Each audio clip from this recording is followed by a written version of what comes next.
योगिनी एकादशी व्रत कथा। यह पावन कथा आषाढ़ मास में कृष्ण पक्ष में आती है। तो श्रोताओं, देर न करते हुए इस व्रत कथा को सुनते हैं। कथा को शुरू करते हैं। भगवान कृष्ण की जय। धर्मराज युधिष्ठिर कहने लगे कि भगवान, मैंने ज्येष्ठ शुक्ल एकादशी के व्रत का महात्म्य सुना है। अब कृपया आषाढ़ कृष्ण एकादशी की कथा भी सुनाइए। इसका नाम क्या है, महात्म्य क्या है, यह भी बताइए। श्री कृष्ण कहने लगे कि हे राजन, आषाढ़ कृष्ण एकादशी का नाम योगिनी है। इसके व्रत से समस्त पाप नष्ट हो जाते हैं। यह इस लोक में भोग और परलोक में मुक्ति देने वाली है। यह तीनों लोकों में प्रसिद्ध है। मैं तुमसे पुराणों में वर्णन की हुई कथा कहता हूँ, ध्यानपूर्वक सुनो।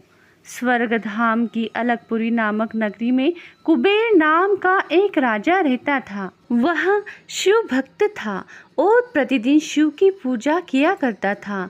हेम नाम का एक माली पूजन के लिए उसके यहाँ फूल लाया करता था। हेम की विशालाक्षी नाम की सुंदर स्त्री थी। एक दिन वह मानसरोवर से पुष्प तो ले आया, लेकिन कामासक्त होने के कारण वह अपनी स्त्री से हास्य विनोद तथा रमन करने लगा। इधर राजा उसकी दोपहर तक राह देखता रहा। अंत में राजा कुबेर ने सेवकों को आज्ञा दी कि तुम लोग जाकर माली के न आने का कारण पता करो, क्योंकि वह अभी तक पुष्प लेकर नहीं आया। सेवकों ने कहा कि महाराज, वह पापी अति कामी है, अपनी स्त्री के साथ हास्य विनोद और रमन कर रहा होगा। यह सुनकर उसे बुलाया। हेम माली राजा के भय से कांपता हुआ उपस्थित हुआ। राजा कुबेर ने क्रोध में आकर कहा, अरे पापी, नीच, कामी, तूने मेरे परम पूजनीय ईश्वरों के ईश्वर श्री शिवजी महाराज का अनादर किया है। इसलिए मैं तुझे शाप देता हूँ कि तू स्त्री का वियोग सहेगा और मृत्युलोक में जाकर कोढ़ी होगा।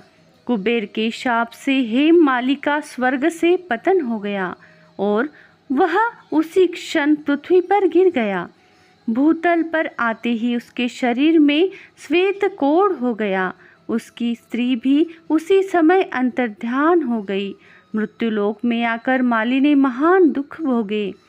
भयानक जंगल में जाकर बिना अन्न और जल के भटकता रहा। रात्रि को निद्रा भी नहीं आती थी, परंतु शिवजी की पूजा के प्रभाव से उसको पिछले जन्म की स्मृति का ज्ञान अवश्य रहा। घूमते घूमते एक दिन वह मार्कंडेय ऋषि के आश्रम में पहुंच गया, जो ब्रह्मा से भी अधिक रुद्ध थे और जिनका आश्रम ब्रह्मा की सभा के समान लगता था।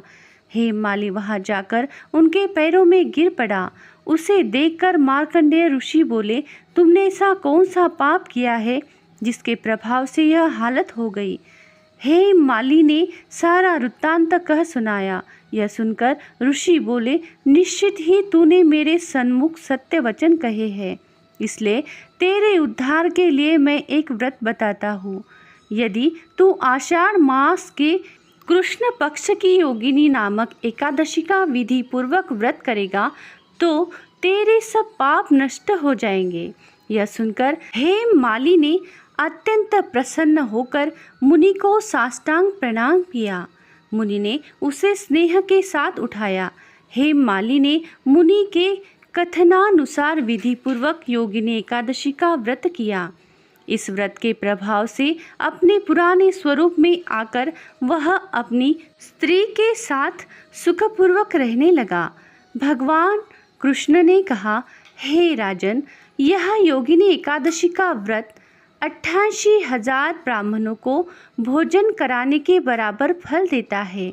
इसके व्रत से समस्त पाप दूर हो जाते हैं और अंत में स्वर्ग प्राप्त होता है। यही कथा पूर्ण होती है। श्रोताओं, ऐसी ही अलग कथा सुनने के लिए हमारे धन्वी वॉइस चैनल को लाइक करें, सब्सक्राइब करें, शेयर करें और बेल आइकन वाला बटन जरूर दबाएं ताकि अगला वीडियो आप तक पहुंच सके। श्रोताओं, कमेंट में जय श्री कृष्णा जरूर लिखें। कथा अंत तक सुनने के लिए आपका बहुत बहुत धन्यवाद। बोलो जय श्री कृष्ण।